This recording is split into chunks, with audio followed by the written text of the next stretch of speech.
What is up, everybody? Welcome into a live edition of Scho-Time with Ira Schoffel. I'm not Ira Schoffel. The other guy is. He's really important. Ira, are you ready to dive into some of the most burning, important questions on the minds of Florida State fans? What kind of questions could they have? It seems like everything's been smooth sailing. If they have some questions, I'll answer them, but I can't imagine they've got Yeah, many. we'll see. We'll see if we can scrape to the bottom of the barrel and get some questions. If you're not a member of warchant.com, what are you waiting for? Use the promo code WARCHANT30. It'll get you 30 free days of access to the Ultimate Seminoles Sports Source. You get all of Ira's great insight, Corey Clark's columns, Michael Langston's recruiting news, and the leadership at the helm from Gene Williams, our founder and administrator. Also, look for the War Chant Report, which will include some insight more from Ira and Gene and Jeff Cameron, posting later today on War Chant and on YouTube. You should subscribe to our YouTube channel. It's totally free, by the way. So with all that said, let's go to our friends on the Tribal Council. Let's get our first question as I sort of scramble. I had it pulled up, Ira, but you know me. I'm kind of just always a whirling dervish. The first question, believe it or not, Ira, shocking to me, deals with this Jim Leavitt guy. He's really coming, apparently. It should be fun, another guy says. What do you think about this, Ira? Yeah, it's again, it's not like out of the blue in terms of the fact that Jim Leavitt will be coming on board. This is a name we've been talking about really since Willie Taggart got hired at Florida State. Originally the original plan, if you go back to the end of 2017, Willie Taggart got hired. The expectation was he would be bringing Jim Leavitt as defensive coordinator and possibly Mario Cristobal as offensive coordinator. Cristobal ends up getting the job at Oregon. He keeps Leavitt there. They give him more money to stay at Oregon. And so Willie goes 0 for 2 on those guys. But then after things didn't work out after the first year there with Cristobal and Leavitt, there was talk that Willie would bring Jim Leavitt into Tallahassee. It looked like that was going to happen. I'd go back to 3 or 4 days before preseason camp started, talking to somebody at Florida State and try to get an update on where things were with Jim Leavitt coming in as an analyst or a behind-the-scenes coach, not an on-the-field coach, but an analyst. And I was told they were still working on it. This was 3 or 4 days before camp started. And that was the first time we started getting that this might not work out. And then, of course, it didn't. And they started the season without him. And then you go 2 games, you give up over 1,000 yards and I don't know how many touchdowns. And suddenly they've figured out a way to get it done. So it's a big help. I mean, Jim Leavitt, he can't, again, and we could talk more about this as we go on. I'm sure we have more questions about it. And I know you've done some studying up on the analysts, what they do as well. And his title is Senior Defensive Analyst. And, there's rules about what they can do, what they can't do. They can't be on the field coaches. You only are allowed to have 10 of those. And so Florida State's already at maximum capacity. So he comes in as an analyst. And it's certainly going to help. He's definitely going to have a big impact in terms of game planning and things like that, assuming he and Harlan Barnett can work hand in hand together because you still have a defensive coordinator. All right, next question comes from back in day. He wonders if I have a contract expiration date. I don't think so, but you never know in this crazy world we live in. He might be referring to the fact that I talk about if I'll be here next year. That was because I made a preseason bet with a poster on warchant.com about whether or not Florida State was going to win 10 games. If Florida State won 10 games, I was going to have to quit my job. If they don't win 10 games, he was going to have to quit posting. But I don't think Gene signed off on that. Next question comes from, looks like it's going to be RN Good. Any chance we see AH in on a few plays? I don't have any eligibility left, Ira, so I assume AH must mean Alex Hornibrook. Will we see him in on any plays? A few plays, perhaps. Here's the thing about Alex Hornibrook. It wouldn't surprise me if he got him for a few plays, and he's certainly going to be ready for it. I mean, the cool thing about that guy is if you watch him during the games, he's constantly getting loose. You got to remember, this is a new experience for him. He's been a starter pretty much his whole career at Wisconsin. So, I don't. It's like a pitcher who's always been a starter and might have to come out of the pen. I think he's concerned about that. So he's constantly staying warm on the sidelines. But he's also, man, every day at practice, I don't know how many times I've either seen or heard about him staying late after practice to work with receivers. On Monday's their day off. They practice on Sunday. They take Monday off. I drove by the practice fields on Monday, and Alex Hornibrook was out there with a receiver throwing passes. So I don't know that he's going to get in. I don't know if there's a plan to get him in. Willie Taggart and Kendall Briles both said good things about James Blackman this week. But if his number's called, I can guarantee you one thing: Alex Hornibrook is going to be ready to play because he practices like he's a starter. This looks like a request for us to have asked the question, which I didn't see to ask Willie on Thursday. But, man, there was nothing else to ask him about other than Jim Leavitt. But this question comes from RJ Murphy 414. Ira saying, ask why the offense stalls after an offensive lineman goes down. It's happened in both weeks. It seems like after they go down, we can't get anything going. It's almost like if the players have a 3-minute injury timeout, they forget what to do for the rest of the game. I wonder if it's a confidence and tempo thing, like if it's rolling, it's rolling. But any sign of adversity, they fold. I mean, there's something to that theory, I think, but that's across the whole team. The whole team has not responded to adversity well. The other thing in the first game, a lot of people made a big deal about the offense going off the rails when Brady Scott got hurt, but Brady Scott went back in. So it's not like he was out for the rest of the game. Now, Juwan Williams, when he got hurt this past week, he was out for the rest of the game, and it's a big loss. Willie confirmed to us today that Juwan Williams won't be playing. He hasn't practiced all this week, and he won't be playing at Virginia. So he'll be going with Abdul Bello, which is ostensibly a pretty big drop off. And Virginia's got a very good defensive line, so it'll be interesting to see what Florida State does in terms of tight ends and running backs helping on that side of the line of scrimmage, because Abdul Bello is not a guy that you counted on to be the left tackle of the season. Next question comes from Kearney C. Shout out, Kearney C. The team is vastly improved, they say, on the offensive side of the ball at least. I believe we can at least agree on this. I would expect Florida State will make a change on the defensive side after the season and improve next year. How does the constant negative commentary on Willie Taggart help us improve? How much is it hurting our recruiting? I mean, that's the reality of coaching at this level. It's an added layer to the challenge of being a coach and rebuilding a program. If you take a job at Middle Tennessee State or USF or Western Kentucky or some mid-level program, you're not going to get all that noise.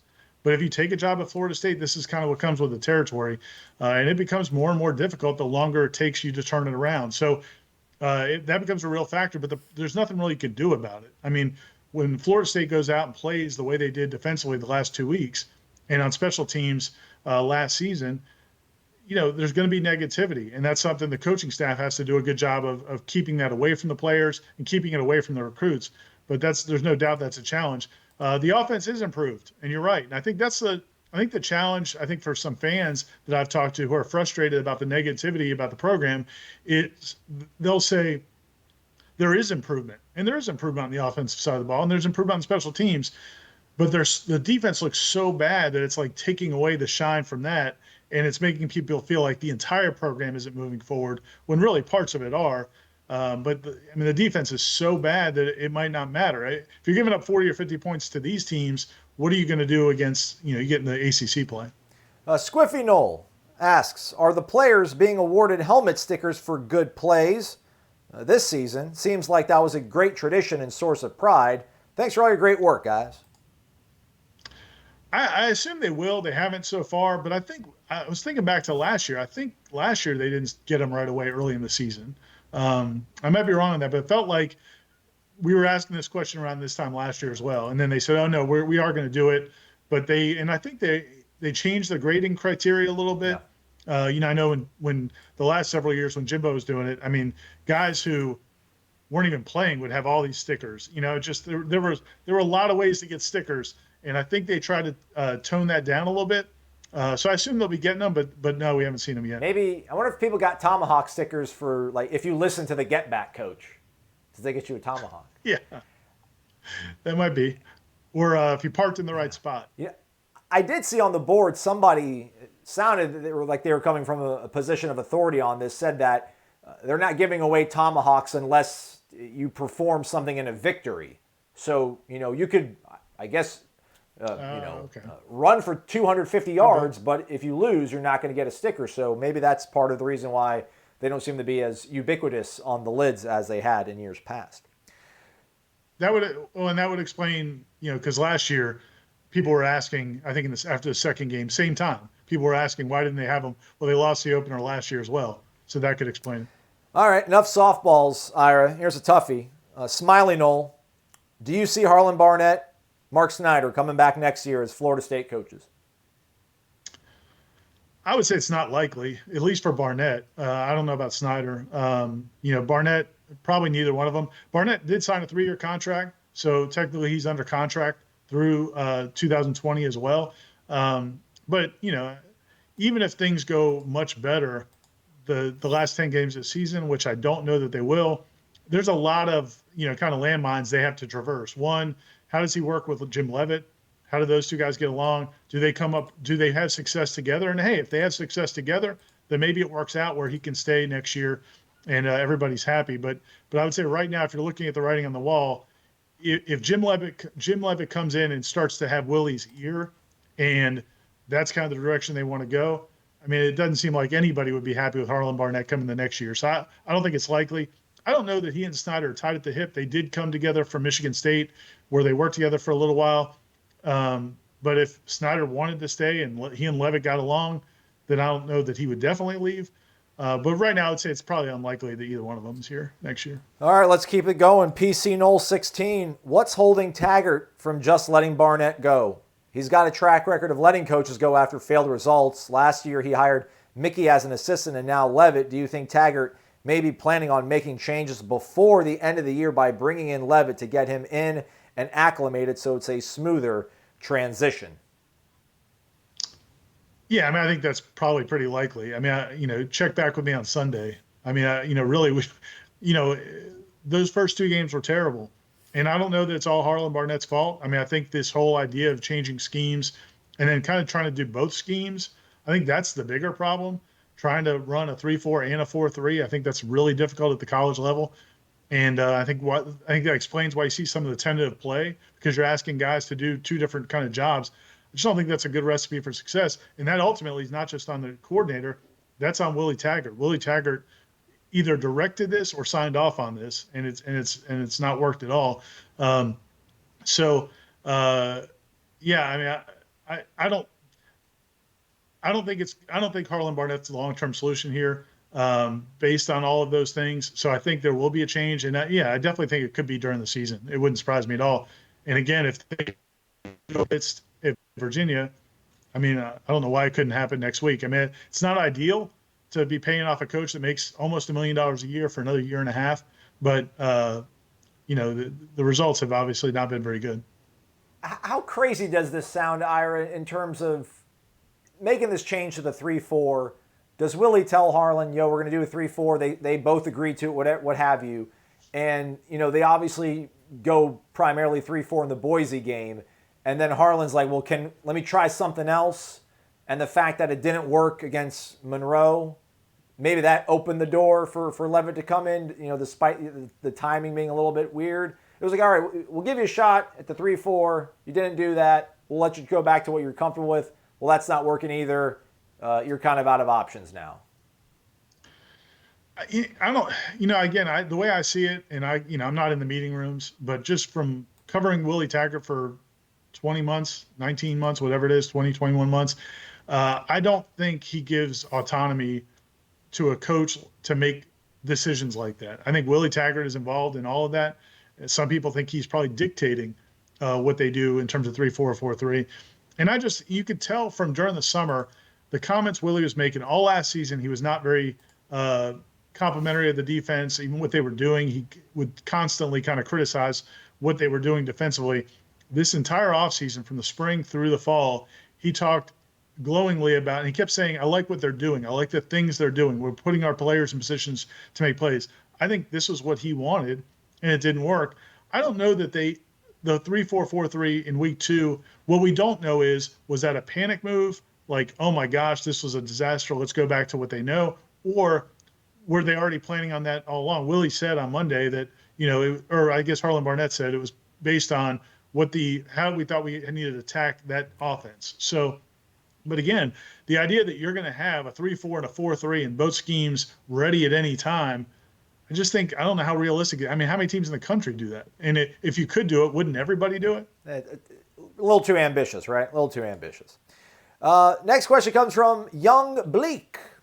With Levitt now on staff as a defensive analyst, is there any realistic changes and improvements that can be expected? I think there can be. being more sound schematically, and again, maybe just some fresh eyes on some things, and maybe also in evaluating players. I mean, I think that's one thing. If you look at this defensive depth chart, and it's changing quickly. We got a depth chart earlier today, and there were a lot of changes from what we've seen earlier. And I think that you're looking at a combination of evaluating personnel. That's one thing Jim Leavitt will do, is evaluating personnel, and then also from a game plan and scheming standpoint. So I think it'll certainly help, assuming he fits in with the staff. Again, Harlan Barnett, as long as he's here, they have to coexist. Then you've got several other defensive coaches, Odell Higgins, Raymond Woody, and Mark Snyder. Do they all fit together? And then can those guys communicate to the players what Jim Leavitt sees? Because, again, I think he's going to have Willie's ear. He's going to have a lot of input. But he can't right now. He can't be a hands-on coach. He can't get in, get in with the players and show them what he wants. He's got to communicate to the other coaches. So again, there's a lot of things that have to work for this to work. But like Willie said this morning, I mean, so you're certainly helping your team when you bring in a guy like Jim Leavitt to help on the defensive side of the ball. Another question. I don't expect much to change by Saturday. Okay. However, that would be crazy. MEI Seminoles. Will Harlan Barnett be the defensive coordinator if the defense gets better this season? That's a little good spin on it. Everyone will point out it is because of what Jim Leavitt does. If it does improve, please let this happen, sweet baby Jesus, he says. But will Harlan get any credit? Thank you. KJA. Probably not. I don't know that he'll get a lot of credit. But I would say this. It's all going to come down to how they work together. I mean, if Jim Leavitt and Harlan Barnett hit it off, I don't know that I can't imagine they've ever worked together. They may not even know each other, if at anything other just at coaching conventions. But if they hit it off, and if Harlan Barnett does not seem like a huge ego guy to me, and that's kind of the key in these situations. Is he going to be willing to work together for the greater good of the program and his career? And he's got a vested interest in making this work as well. He's got another year and a half on his contract. It would certainly behoove him for this defense to look better. Would he stay in long term? To me, that would be up to, Willie and those guys, and whether or not Jim Leavitt's okay taking an assistant position next year if he were to stay and become linebackers coach or something like that, or would he want to be defensive coordinator? So there's all that so far down the road, but I don't know that Willie can tell you 100% right now how any of it's going to work, because they have to all work together. You're talking about terms left on contracts. There's a year and a half left with Harlan's. I mean, if it does work out, if it does improve, maybe co-defensive coordinator titles, but only kind of a name. And because Harlan Barnett does have a experience, obviously his focus is the secondary. Leavitt's strength is linebackers. I mean, is a best case scenario Barnett stays on, you don't have to worry about buying him out and getting a new defensive backs coach, and then Leavitt is they share the title, and then he handles the back end, Barnett, and Leavitt focuses on the linebackers. Is that like I guess maybe in your likelihood, is that one of the less probabilities, or is that kind of in the middle?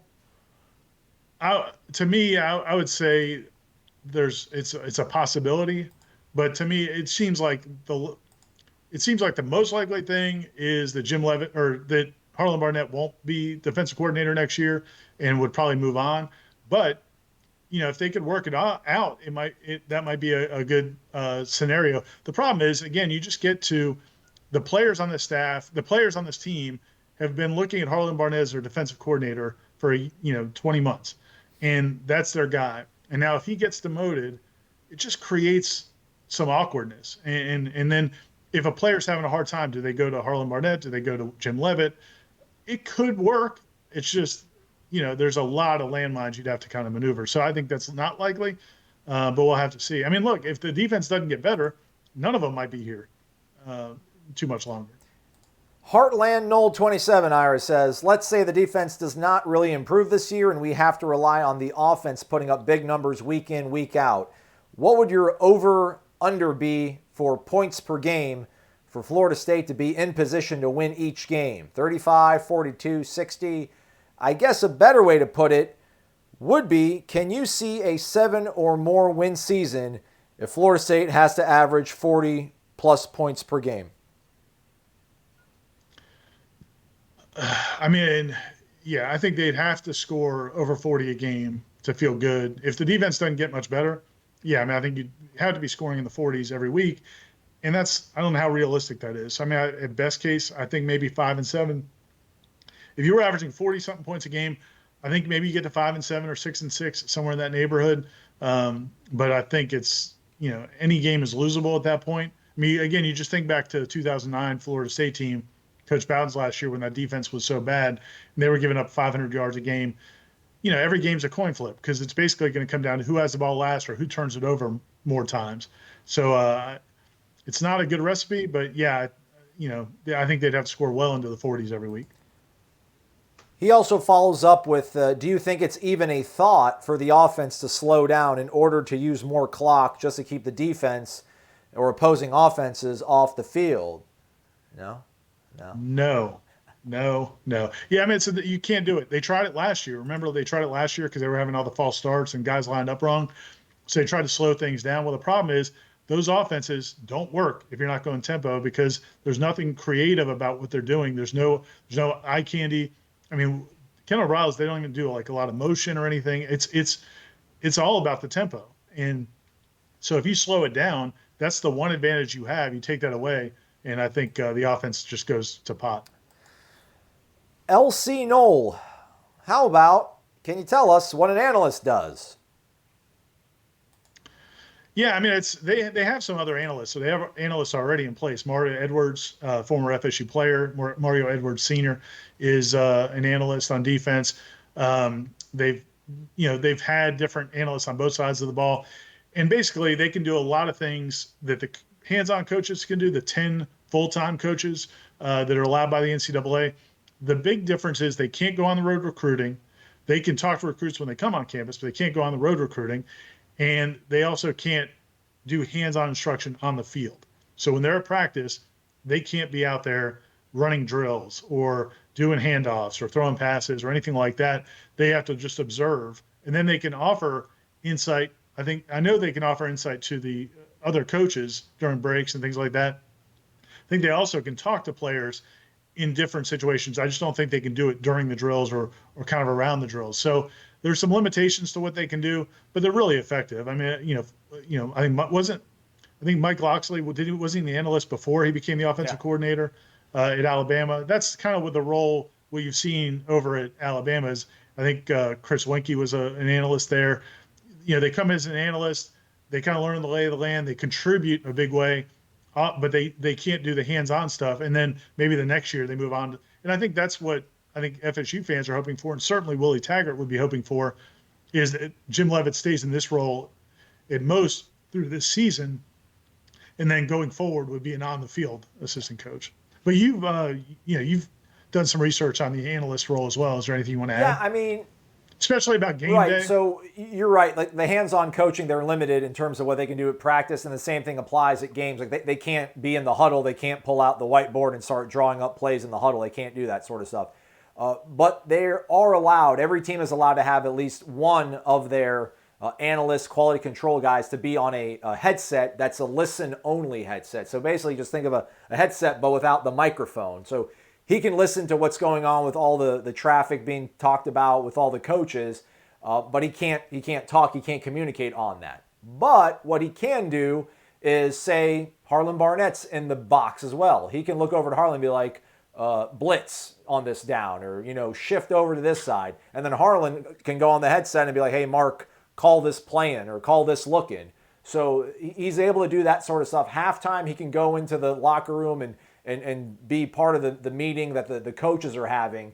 But he can't do the hands-on stuff. But there's so many sort of loopholes, gray area, wink wink, nod nod stuff that all these staffs around the country do. So they'll be creative with it, I'm sure. Yeah, and on that note, when this phenomenon really first started the last, 7 or 8 years, where these staffs like Alabama and Clemson and some of the other ones started adding so many of those guys, other teams were like watching the sidelines and really trying to police it and say, or they'd watch on TV and say, hey, that guy's coaching, and he's not supposed to be coaching. It seems like you hear very little of that anymore. It's almost like going 5 miles over the speed limit at this point. I don't think he'll be doing a lot of coaching, even though he can't officially be coaching. We got a question about this. Sorry to put you in the spot, Ira. I just don't know. Do I skip over the ones that are a little too difficult to answer? I guess we'll find out. Go Knowles, 2 exclamation marks, 88. What have they learned from the difficulty of post-halftime results in the first 2 games that they can apply to this game in order to adjust better as the game progresses? How can they implement these adjustments effectively at halftime?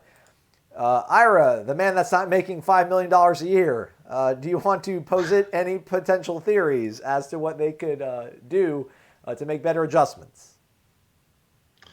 Yeah, and Willie did mention, he was asked about it this morning and kind of gave, basically all you can say is they're looking at different things that they've talked about. And I don't get the sense, I know everybody gets hung up on halftime adjustments, and I get it. And it sounds so important. But I'm telling you, every coach I talk to, from Jimbo Fisher to Mickey Andrews to, it doesn't matter who I've talked to, they always feel that that's a little bit overplayed. And a lot of times it's focus, and a lot of times it's and whether or not guys stay locked in. I think that's to me, when I look at this team, I really think it's mostly about focus and also then dealing with adversity. And so I don't know that it's anything they're doing in the locker room. I think you noted, you mentioned on Wake Up War Chant this week that the players came out earlier at halftime and kind of went through some drills again. I do think they're trying different approaches to kind of get warmed back up again. But I really think it's a mentality thing. You can't be that much better in one half to the next half. That's not all the other team just coming up with some schemes that shut everything down. To me, I think it's mental focus, and I don't know what they're doing. I'm not in there at halftime to know what they're doing, but I think these guys are not handling success very well, and you're seeing them come out slow. Smiley, that's my theory. No, that's I'm with you. Smiley Knowles back asks, how many wins do we get this year? Wow. Yeah. If you'd asked me that a few weeks ago, I was in the 7-8 ballpark, and now I've moved down the road, and I found the ballpark where it's looking like maybe 4-ish. Unless the defense gets a whole lot better. The Jim Leavitt hire is a big deal, and if that all works out, and if he is successful in helping them and the players buy in, and all of that comes together, then yeah, maybe they could still win 6 games or so, 6-7 games. But what we've seen in these first 2 games, to me, this looks like a team that, it looks like a 3 or 4 win team. They're not that good on offense, and we haven't seen them on the road on offense yet. So this weekend we'll see what the offense looks like on the road. But the offense is good, it's better, but it's not like unbelievable, and the defense couldn't be worse right now. So yeah, I think right now they look like a 4-win team. We'll see if these changes help at all. It just, we don't know the answer to it, Ira. It's very dubious sort of timing. Like, I don't think Jim Leavitt came to Tallahassee to fail, in week 3, but it's bizarre that he is here now. It's crazy. But yeah, you would think if this defense can improve by some measure, maybe 6 wins is back in the window. But after what you saw against Louisiana Monroe, it's hard to really, NC State, Louisville, those games seem like coin flips. Maybe Syracuse isn't as good as we thought they were going to be after they got throttled against Maryland. But the Clemson, the Florida, Miami, those games seem a little bit more daunting, although I don't want to give Miami and Florida credit. I'm going to stop talking. Next question, Sabaxley. Similar to the above post, does the NCAA have any rules that would prevent Jim Leavitt from moving to an on-field coaching position next year if one were to come open? No, I think he'd be fine, and I think the question relates to probably because of David Kelly and his situation. But I think the fact that he was an on-the-field coach last year would make it okay. So I don't think that would be a problem. I'll double check on it, and if I find out different, I'll post it on the boards and explain it. But no, I don't think it would affect him. I think the David Kelly situation was unique because he had not been on the field in previous years, whereas Leavitt was on the field last year. And I don't even know how many of the players he recruited too. So Oh, that's another, yeah. Next question comes from Hunter Yo. What has the mood been of the players this week while you have been out there? What was D-Jack's body language like? Is Jay Williams still in a boot? Can you tell us exactly what an analyst can and cannot do within a program? Well, we told you that. What was the body language like, Ira? To me, kind of like a 1-1 team that just eked out a win against Louisiana Monroe. I don't know. I mean, I'm not getting a great feel for that the players are 100% on board and marching and trying to overcome where things have gone. I mean, I think they're struggling right now. I think it's a team that is struggling in year two of a coach that has lost 8 of his first 14 games. So I think I think this team's at a crossroads. And the Jim Leavitt, we're all focusing on Jim Leavitt right now, but before that, the biggest issue was, is this team still together? Do they still believe in this coaching staff? Do they still believe in Willie? And we need to see that, how it manifests itself in these next few games. And again, this was the week a year ago where they went up to Syracuse and just got demolished, and it wasn't really even a game. Florida State didn't score till late in the fourth quarter. If that is what we see again this week, then yeah, it's there's real concerns about the direction of the program. I don't think FSU's problems are strictly Harlan Barnett's play calling on defense. I mean, I think there's some other stuff going on here where these guys are not cohesive. I don't think they're playing up to their talent level. And, so this is another chance to see it this week. Body language, from what we see, we're not out there that much. But I haven't heard anything that makes me believe these guys are about to flip some kind of switch and be off and running. Juwan Williams is still in the boot. He's not playing this weekend. And D-Jack, I'm sure, has been talked to because the new depth chart came out and he's no longer listed as a starter. It's kind of like 3 guys who could start: Emmett Rice, him, or the freshman. Jaleel McRae. Jaleel McRae. So I'm sure he's not feeling great right now, but maybe it changes his behavior because he needs to change his behavior in games. PTC Noel DC, not so much a question, but kind of something he wants to get off his chest, it looks like. It appears Jim Leavitt doesn't care about spending time with his mother now. Sad to think Willie knew Barnett needed help and wanted to bring in Leavitt, but FSU wouldn't pay him. Could have been a whole different season, but as always, FSU is never proactive but reactive. I'm afraid it's too little, too late. Is that fair, Ira? Is that accurate? That feels a little bit unfair. Like Florida State wasn't willing to pony it up? I don't know. Yeah, I've heard different versions. I don't think it's about money, though. There's a lot of people floating that out there.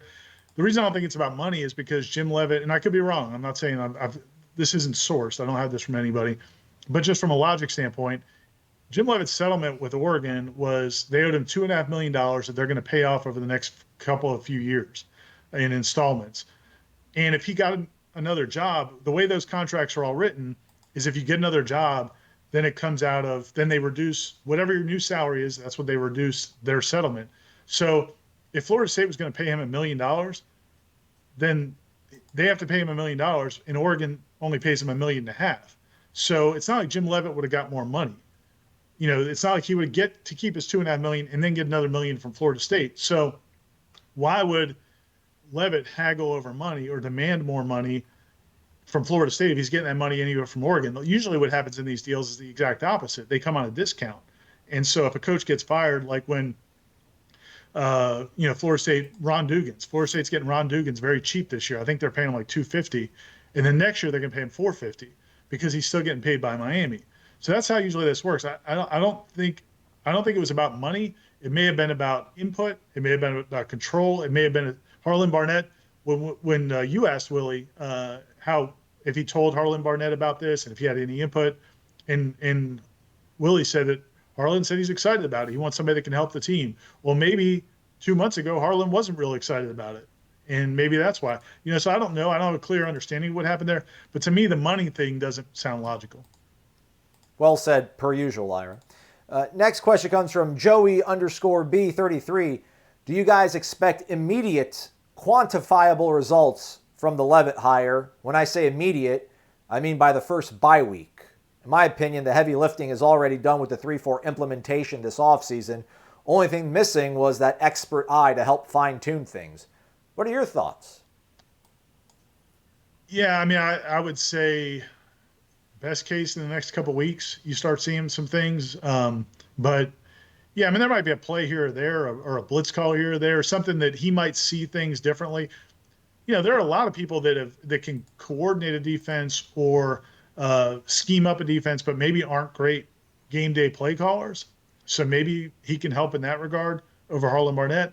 Um, there are also, and I'm sure some things.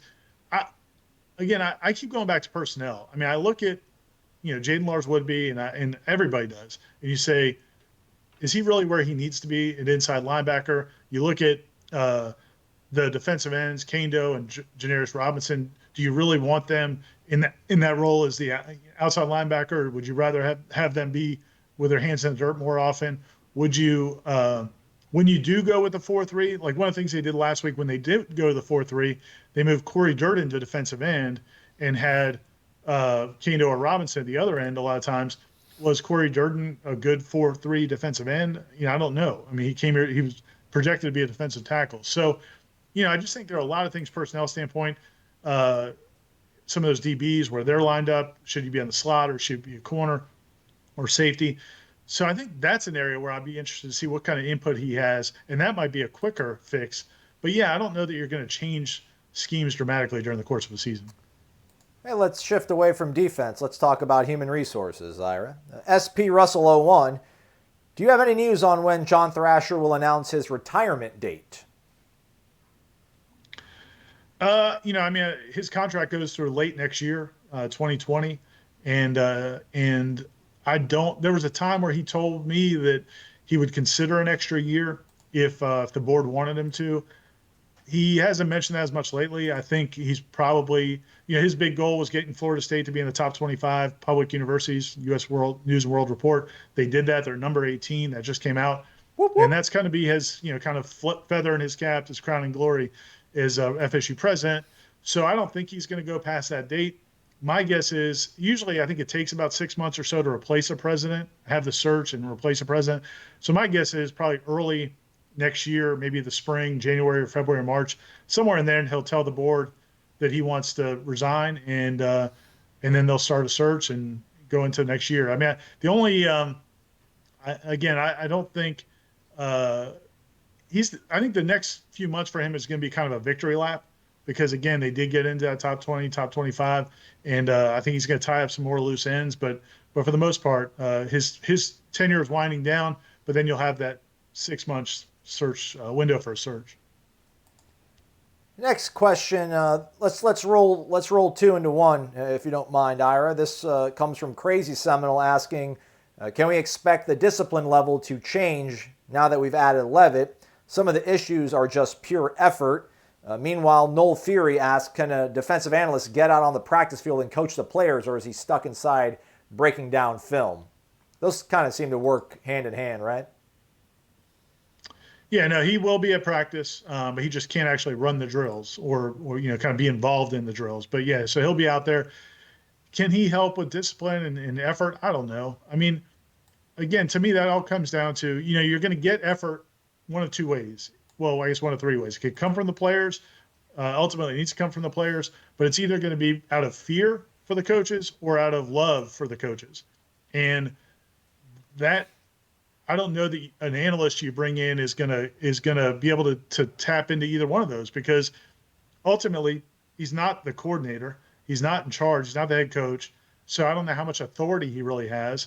And then on the other side, he's not the one setting the tone for the entire team. I mean, Willie Taggart's still the head coach. So I don't know that he's going to have a huge impact there. I think in year one in this position, it would be more about, just kind of helping from deciding who plays where, and also some scheme help. But I don't know that he's going to become the driving force behind the whole program, and not, at least not this season. Here's a probing question, Ira. Comes from Dane Owen. How do you feel about spaghetti? I like spaghetti, and I even like SpaghettiOs when I was a kid, which I know is kind of gross, but I like some pasta. I only like certain spaghetti sauces though, and my mom made the best spaghetti sauce of all time, which is odd because she was Irish, but man, she made some amazing spaghetti sauce. Garlic bread guy, garlic knots, breadstick, or just okay. All of the above. I also make the handmade or the homemade cheap. Like I'll take the hamburger buns, put those in the toaster, and put some garlic powder and butter. Okay. Gold. Anything with garlic, bread, and butter, how can you go wrong? Hey, how about a Seminole that's been around since 66? Apparently. Seminole since 66 asks, Ira, I appreciate your thoughtful insights. 2 questions. First, what 2 or 3 things need to click for our defense to turn around? Yeah, I think it's a lot more than 2 or 3. I just think that I would start with the linebackers need to play like linebackers. I think that position, I mean, they're not doing what that position needs them to do. They need to get into holes, get in the right gaps, hit their gaps quickly, diagnose plays quickly, hit the gaps quickly, take on blockers. A lot of things they're not doing. And then the defensive backs, they just have to play better. I mean, I don't think there's one thing. It's not like they're just not playing tight enough coverage or they're not making good enough plays on the ball. It's everything. Really, I think the defensive line has played pretty well, especially against the pass. I don't think they played all that great against the run, and the back seven has played bad in all areas. I mean, you don't give up 1,000 yards in 2 games or 1,100 yards in 2 games by having 1 or 2 things that need to get fixed. There's a lot of things. The second part of the question was, did you expect Walt Bell to resign at the end of the 2018 football season? It took me by surprise. I did not expect it. I did hear, we all heard some things that, it wasn't a great environment on the offensive coaching staff last year. So we heard some of that was going on. But I didn't think they would fire him. And I didn't think about the idea that, oh, maybe he'll take another job. And, but it was funny when I was actually with some people, some high ranking FSU officials. There was an event going on at the same time when the news came out that Walt Bell took the job, his new job.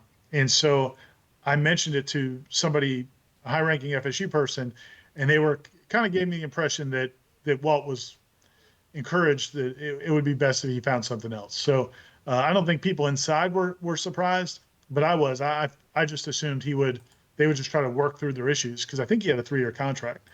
So I wasn't expecting him to leave that quickly. By the way, UMass is 0-2. So there is that, everybody. There is that. Knowles Dynasty asks Ira, or actually kind of puts it out there. Willie calling that timeout before 4th down with a minute left in the game.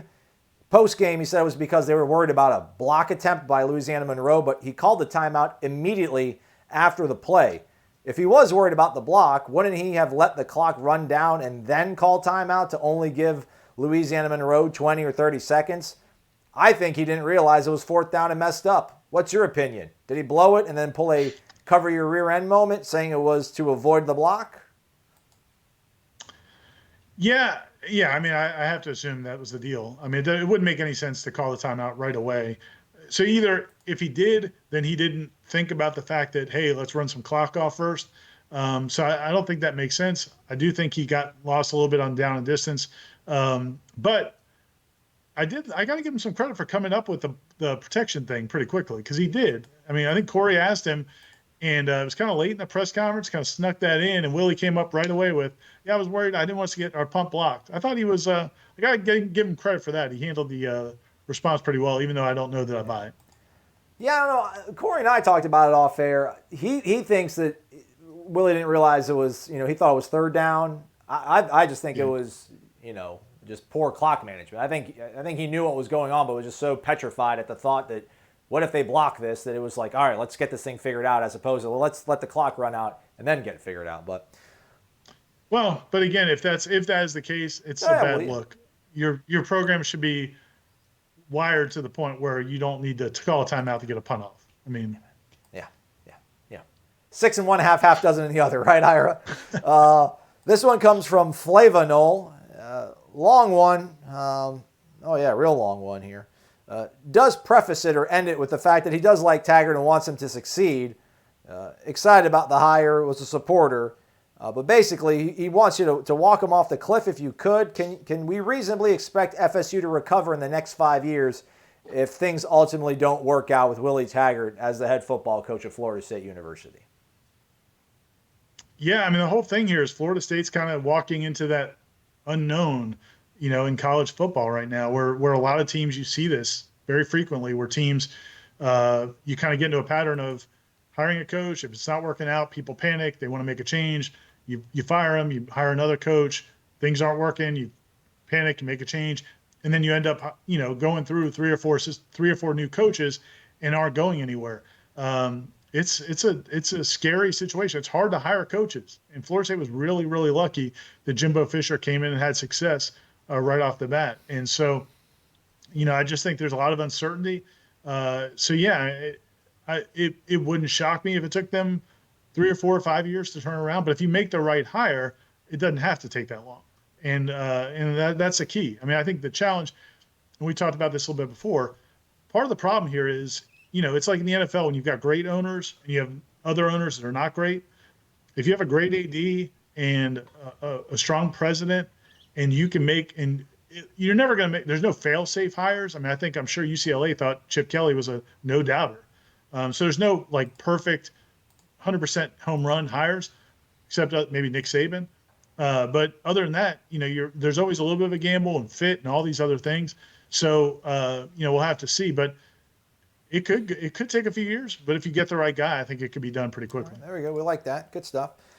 Next question comes from Paul and Valerie. Ira, Janaris Robinson, Josh Kando seem to be the most athletically gifted athletes on the defense. I was encouraged with their productivity in Game 1, but they seem to disappear Game 2. Can we expect changes, perhaps going back to the 3-4 to get them back to being more disruptive moving forward? Yeah, that's a good question. I mean, again, I didn't like the move going back to the 4-3 so much last week. It seemed like it felt like desperation. I mean, that's the way it felt. It may not have been. That may have been the plan all along. But I didn't think the guys were as comfortable. Especially the defensive linemen going back and playing with their hands in the dirt. Those guys that hadn't been recently. My guess is they kind of go back to more of what they were doing last week. The first in the season opener. But I don't know if that's a good solution. The only good thing is, I would say this: Virginia their offensive line's bad. I'm talking to people. Virginia's offensive line is not very good at all, and they do a lot of things to help protect that offensive line. So I do think Florida State can get pressure, but they got to bring pressure. And I thought that was the difference last week. Is Florida State, they brought some pressure, but not as much as they did the week before. I would say if they went back to that first approach, more of a 3-4, bringing pressure from different chances, they might get a lot more hits on the quarterback. And Bryce Perkins, as good as he is, he has been known to throw some picks and put the ball on the ground from time to time. So if I'm FSU, I'm doing whatever I can to get pressure on him and try to get them some easy, maybe a scoop and score, or some turnovers. And I think the first week is the best way to do it. Frenchie Freshnell, if things continue to be terrible and our Noles lose the majority of their games, can you guys do some segments on the great moments of the past, championship moments, great players to get us through the year? Also, which young players excite you guys so far and why? Yeah, that's a good idea. Maybe on Saturdays we could just start, people do on anniversaries. We could just start putting out stories from those other seasons, or we could go back and watch those games and then write them off as if they're happening just now. I don't know. As far as young players go, I think there's a lot of them. We just haven't seen a lot of them in the games. I mean, I think the young receivers, we were all impressed with, Jordan Young, and we've seen Warren Thompson a little bit, DeMarcus Adams, and then defense, Akeem Dent. Travis Jay is still not cleared, so we won't see him. Jaleel McRae looked great in the spring. He's a guy that we may see more of now that Dontavius is in the doghouse, I guess. So there are young, talented guys on this team. We just haven't seen a whole lot of them. Throw Brendan Gant in there too. I like Brendan Gant. Yeah, Brendan Gant for sure. All right, let's see here. Next question comes from Honeyfrad Pickens. I like that name. If Taggart were to release or fire a current defensive coach during the season, could Leavitt move on the field and start coaching immediately? As far as I know, yeah, I think so. So, yeah, I think there's a possibility. It wouldn't surprise me at all if Jim Leavitt was on the field at some point this year. I'm not aware of any reason he couldn't, so I would think he could. Simi 237 asks the same thing possibly. Is it possible to promote Leavitt to DC and fire Barnett after this weekend? Yeah, everything is on the table. Ask him, when does Jim start this weekend? Ask Spreadman.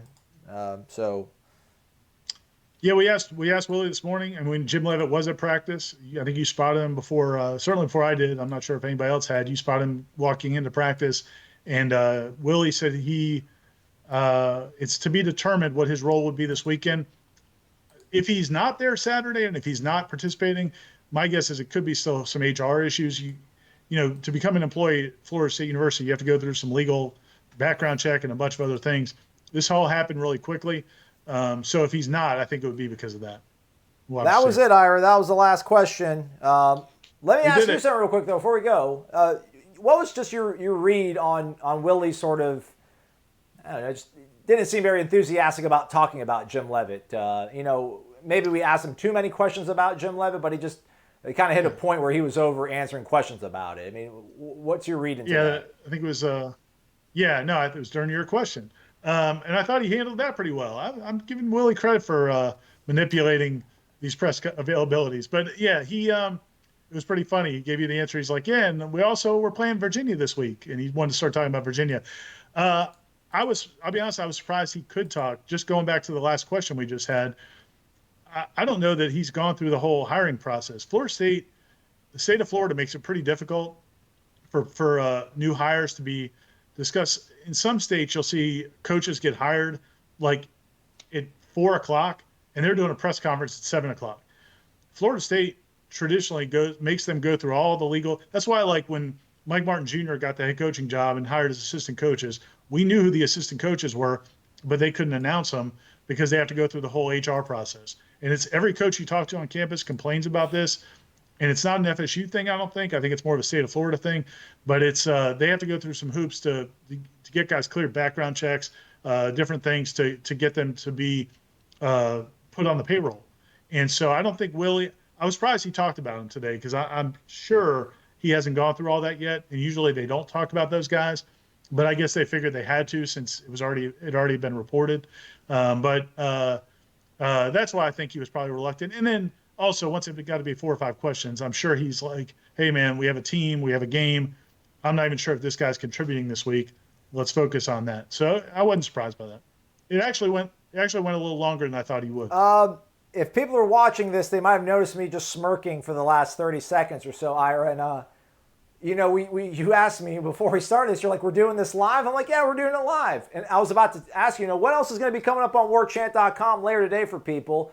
And usually on Thursdays, we drop the War Chant Report, which is a video, and then we'd save this for Friday.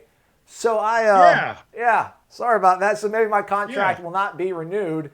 Thanks, everybody, though, for watching this. Ira, great job as always, man. This is, seriously, man, this is it's incredible to be able to get your insight. I know everybody really looks forward to being able to ask you questions and get your honest thoughts on it, man. We do appreciate it. Safe travels to you as you get ready to go to Charlottesville for the site. We thank you, man. Thanks, man. And everybody should check out War Chant Report. Will be posted at some point today. And it's where me, Gene, and Jeff Cameron, thanks to your video work and graphical work, we put together our preview for the game. It was recorded before the Jim Leavitt hire, so that part's not in there. But I don't know that that's going to be a big impact on this game anyway. He's Ira Maslon. Thanks for watching, everybody.